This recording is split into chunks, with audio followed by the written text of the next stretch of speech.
মহামিছিল করে বিক্ষোভ আন্দোলন করার একটাই জিনিস যে আমরা ইদানিং দেখছি যে রানীগঞ্জের বুকে যেভাবে মদ থেকে আরম্ভ করে বিভিন্ন রকমের ড্রাগস, তারপর হিরোইনের বহর বাড়ছে, সেখানে আমাদের চোখের সামনে দেখলাম যে কম বয়সী যারা ছেলে মেয়ে তারা কিন্তু সুইসাইড করছে, ঘরে ঘরে অশান্তি হচ্ছে। আমরা চাইছি পুলিশ প্রশাসনের মাধ্যমে এখানে যে মানুষ নেশাগ্রস্ত হয়ে পড়ছে, উচিত আইনি ব্যবস্থা গ্রহণ করে এখানকার যারা মানুষ আছে তাদের জন্য এই মদ্যপ অবস্থা থেকে বার করার একটা প্রবণতা যেন পুলিশ প্রশাসন।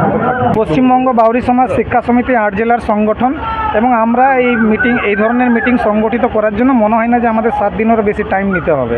তো যতটা পাচ্ছি আমরা চেষ্টা করছি পুলিশ প্রশাসনের সঙ্গে হাতে হাত মিলিয়ে এই শহরকে নেশামুক্ত করার। পুলিশ প্রশাসন যদি এখানকার ভালো মতো না কাজ করে তাহলে উচ্চপদস্থ যারা পুলিশ প্রশাসনের কর্মচারী আছে তাদের কাছে আমরা যাব।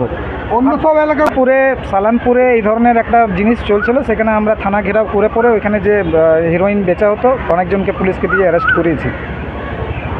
কি মনে হচ্ছে এখানে কি এই যে মাদক পাচার একটা বড় চক্র এখানে কাজ? অবশ্যই চক্র কাজ না করলে কি এত হিরোইন ড্রাগস কোথায় থেকে আসছে? পুলিশের ভূমিকাটা কি আছে তাহলে? পুলিশের ভূমিকা হতাশাজনক। আপনারা চাকরির কথা বলছেন, এলাকার মানুষ কি ছেলেরা কি চাকরি পাচ্ছে না? না, পায়নি। যত পাওয়া দরকার এবং যতটা পাওয়া উচিত ছিল, যেরকম কলকারখানা আছে, যেরকম চাকরির স্কোপ আছে, সেই অনুযায়ী এখানকার স্থানীয় ছেলে চাকরি পায় না। এখানে হাজার এখানে দেখুন বাউরি সমাজের নামে একটা ব্যানার হলো, বিভিন্ন জাতির যে মানুষ আছে স্বতঃস্ফূর্তভাবে আমাদের সঙ্গে এসেছে, এবং আমরা বিগত দিনেও দেখেছি আর আগামী দিনেও এরা অঙ্গীকার করেছে যে কোনো লড়াই আন্দোলন যেটা মানুষের পক্ষে হবে, গরিবের পক্ষে হবে, সেখানে কিন্তু তারা আমাদের পাশে থাকবে। শিল্পাঞ্চলের কলকারখানাতে যারা কর্পোরেট হাউসকে দিয়ে বেসরকারিকরণ করছে এবং কর্পোরেট হাউসের মাধ্যমে বাইরের যারা কন্ট্রাক্ট নিচ্ছে তারা বাইরে থেকে লেবার সাপ্লাই করছে, এখানকার যারা লোকাল লেবার আছে তারা কাজ পাচ্ছে না। বাইরের কন্ট্রাক্টরকে দিয়ে কন্ট্রাক্টরি করাটা বন্ধ করতে হবে, নইলে বাইরের যারা আছে বাইরের এসে পড়ে তারা কম টাকায় কাজ করবেন।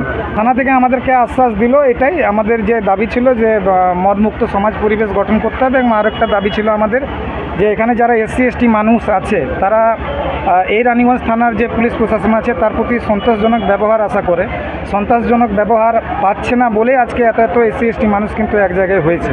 আপনার চেম্বার অফ কমার্সে যাবেন কেন? চেম্বার অফ কমার্সে যাব, স্থানীয় বাজার কিংবা স্থানীয় কলকারখানায় আমাদের লোকাল যে মানুষ আছে সেই লোকাল মানুষদেরকে ফার্স্ট প্রায়োরিটিতে কাজ দিতে হবে। হ্যাঁ, আপনার নাম? সুমন্ত বাউরি, বাউরি সমাজের রাজ্য সভাপতি এবং জয়েন্ট অ্যাকশন কমিটির রাজ্য সভাপতি। অবস্থান বিক্ষোভ এবং আমাদের স্লোগান শাউটিং চলবে, একদম স্লোগান শাউটিং চলবে।